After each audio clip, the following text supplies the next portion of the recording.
Eto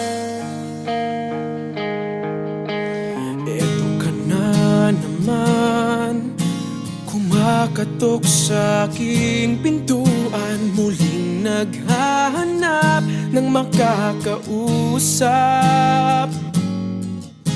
At eto naman ako, nakikinig sa mga kwento mong paulit-ulit lang, nagtitiis kahit nasasaktan.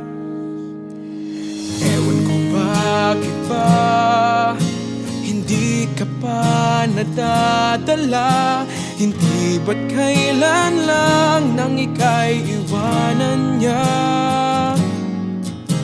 At ewan ko nga sa'yo, parang baliwala ang puso ko.